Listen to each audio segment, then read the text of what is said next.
जय श्री कृष्ण।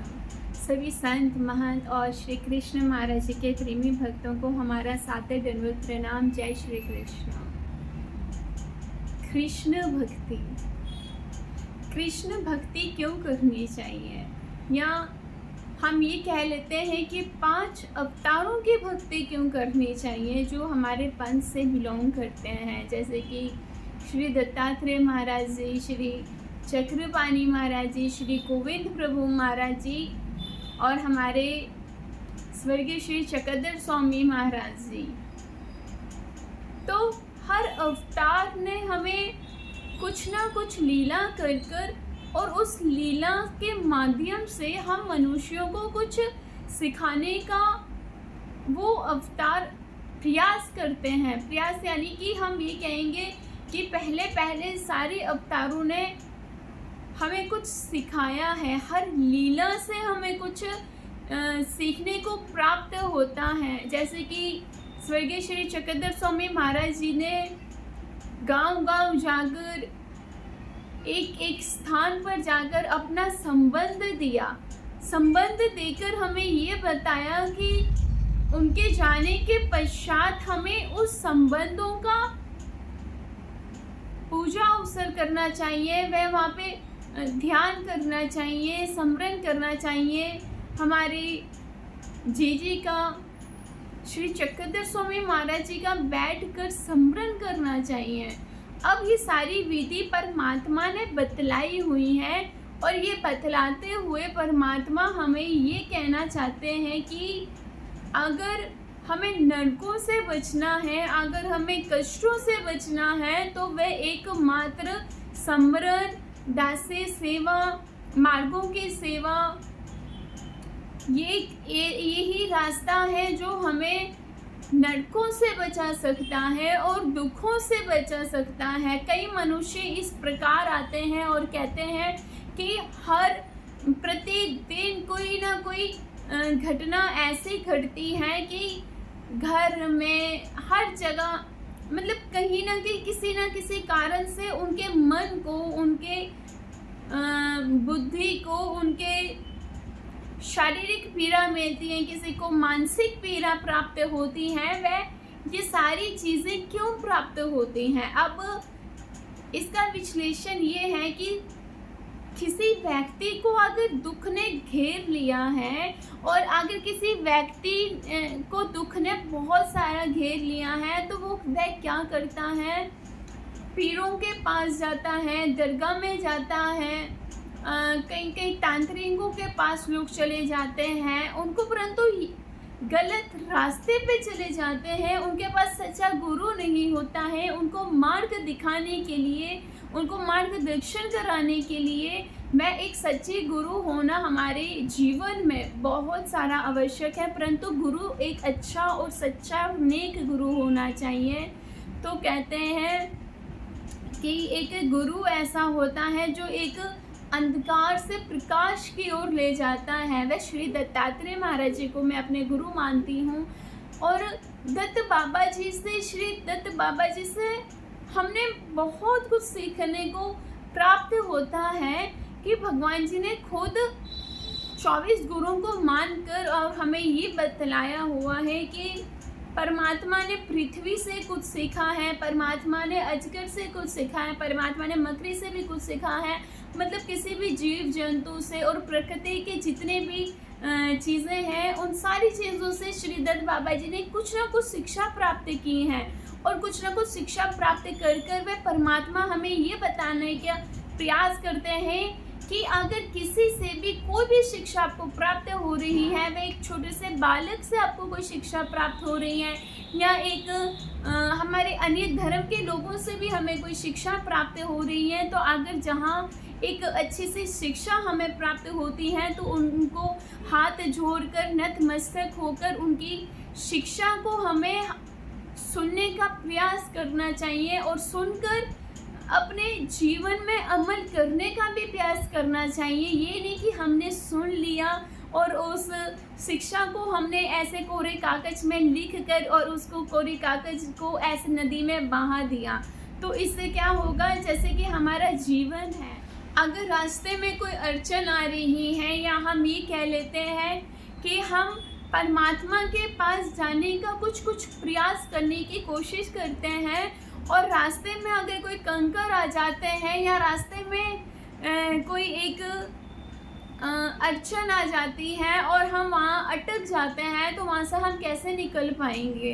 केवल एक मात्र परमात्मा का नाम स्मरण करके भगवान जी कहते हैं कि कोई भी बड़ी से बड़ी विघ्न हमारे जीवन में अगर आ जाती है, कोई ना कोई बड़े से बड़े कष्ट हमारे जीवन में आ जाते हैं, तो उन सारे कष्टों से निवारण करने का केवल एक ही परमात्मा ने नाम बताया है, वह है नाम अनुसार।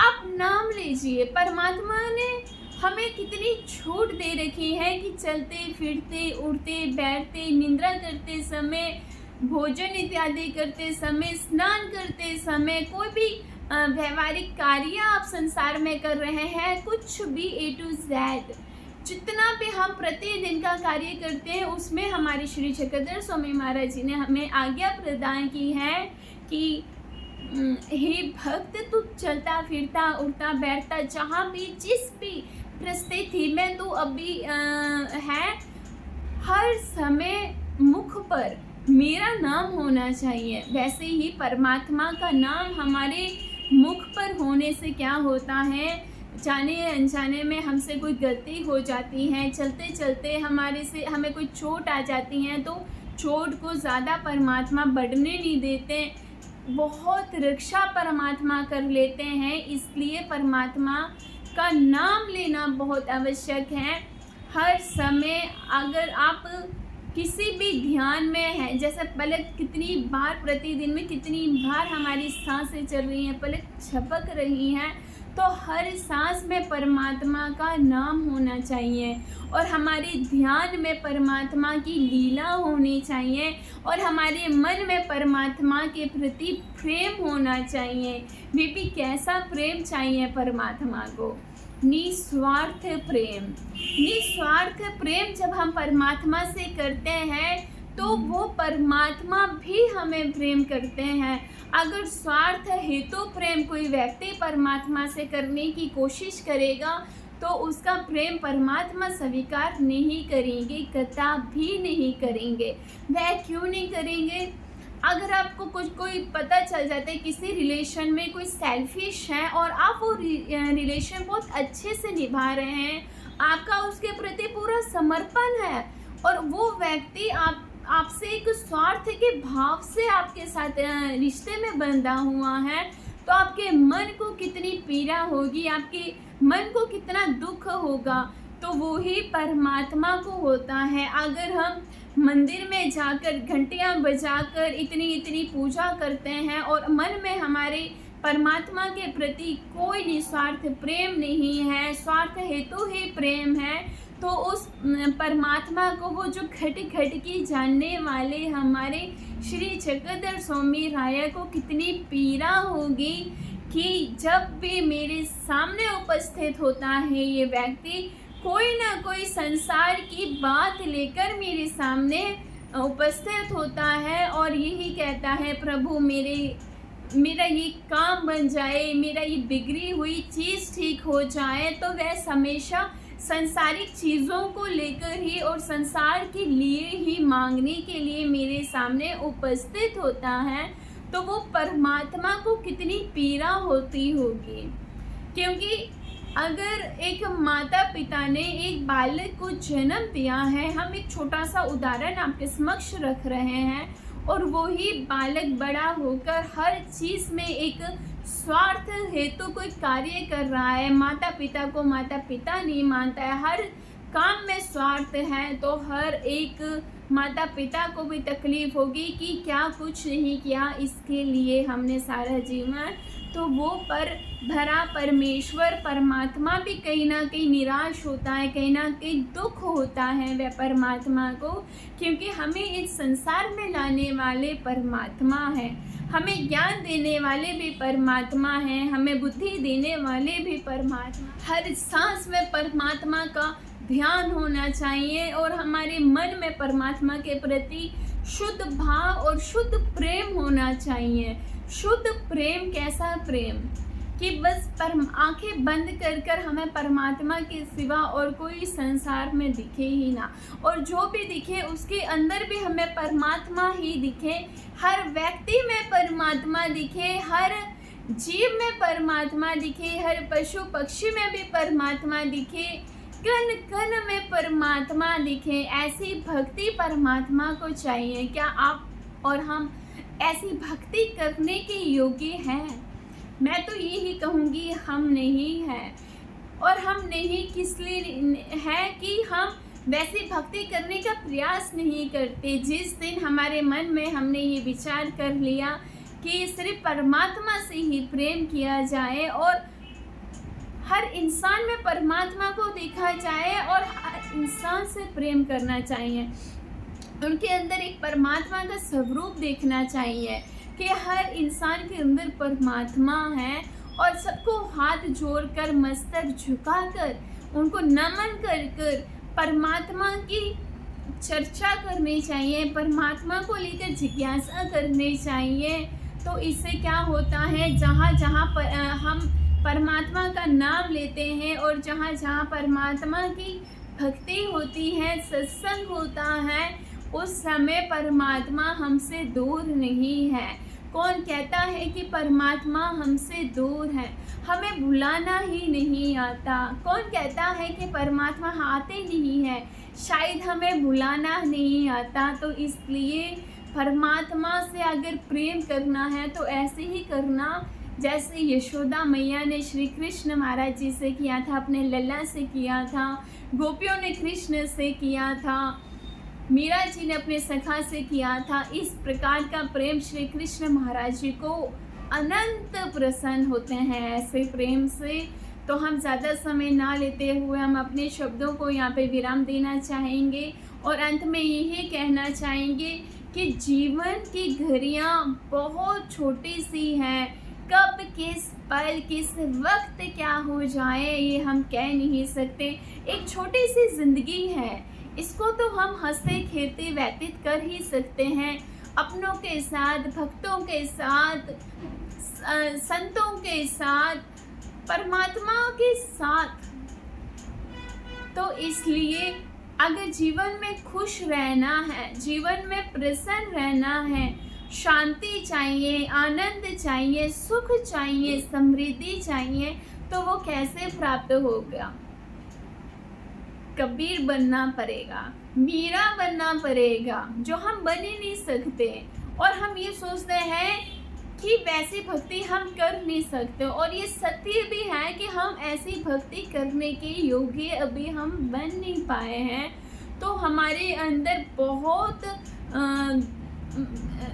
ऐसी चीज़ें भरी हुई हैं, हमारे अनादि काल से हमारे जीवन में बहुत ऐसे कार्य है कि हम अभी कर नहीं सकते। बहुत ऐसी परमात्मा के बताए हुए आचरण के अनुसार हम अपना जीवन व्यतीत नहीं करते। परमात्मा के बताए हुए नियम अनुसार वैसे भी हम जीवन व्यतीत नहीं करते। तो हम करते क्या है? जो हमारे मन को भाता है, और हमारे मन को क्या भाता है? जो परमात्मा को पसंद नहीं है। हमें नींद बहुत आती है, हमें संसारिक सुख बहुत अच्छे लगते हैं, हमें दुख में परमात्मा की याद आती है, सुख में कौन परमात्मा। तो इसलिए सुख में भी परमात्मा को याद करो, दुख में भी परमात्मा का नाम लो। एक परमात्मा ही ऐसे हैं, और एक श्री कृष्ण महाराज, हमारे श्री कृष्ण चंद्र महाराज जी द्वारकाधीश ऐसे हैं, हमें कुछ मांगने की आवश्यकता ही नहीं पड़ती है। हमारे जीवन में परमात्मा इतनी शांति और इतना सुख लेकर आते हैं जो संसार में हमें कहीं भी वह सुख प्रदान नहीं होगा। संसारिक भौतिक चीज़ों के अंदर वह सुख हमें प्राप्त नहीं होगा जो श्री कृष्ण महाराज जी के श्री चरणों में हमें वो सुख प्राप्त होगा। इसलिए श्री कृष्ण चंद्र महाराज जी के श्री चरणों में हम प्रार्थना करते हैं कि हे कृष्ण, अनादि काल से मैं इतने पाप करता रहा हूँ, ना जाने कितने जन्म बीत चुके हैं, ना जाने कितने युग बीत चुके हैं, ना जाने कितने नर्क भोगकर आज हमें फिर से ये मनुष्य देह प्राप्त हुआ है। ना जाने हमारा उद्धार कब होगा, ना जाने आपके दर्शन कब होगी। हे कृष्ण, हम पर दया करें, हम पर करुणा बरसाए। हमें आपका प्रेम चाहिए, हमें आपका साथ चाहिए, हमें सुख चाहिए, हमें शांति चाहिए। हे कृष्ण, वो सुख और शांति आपके श्री चरणों के अंदर है। इसलिए आपके श्री चरणों पर नतमस्तक होकर हम नमन करते हैं और प्रार्थना करते हैं कि हर सांस में हम आपका नाम ले, हर क्षण हम आपका नाम ले, हमारे जीवन को आप संभाले। हम आपके छोटे से बालक हैं दादा, आप ही हमारे माता पिता हैं, आप ही हमारे दीन बंधु हैं, आप ही हमारी इस जीवन की नैया को संभाल पाते हैं। हम तो भटकते हुए जीव हैं, ना जाने कब से भटक रहे हैं और ना जाने और कितने नरकों को भोग कर आए हैं और ना जाने कब तक हम कितने युग में और भटकते ही रहेंगे, किस किस योनि में जाएंगे। हे प्रभु, हम पे दया करें, हे कृष्ण हम पर दया करें।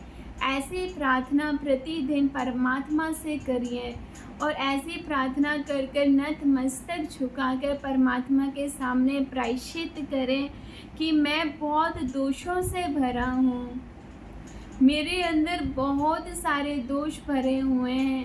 मेरे दोषों को ना देखते हुए आप मेरे गुण के अंदर ध्यान दीजिए, मेरे अंदर एक करुणा बरसाएं, मेरे अंदर एक प्रेम जगाएं, प्रेम की ज्योति जगाएं। उस ज्योति से, उस प्रकाश से, उसके माध्यम से मैं आप तक पहुंच पाऊं कृष्ण। ऐसी प्रार्थना परमात्मा से प्रतिदिन करिए तो श्री कृष्ण महाराज चंद्र जी आपके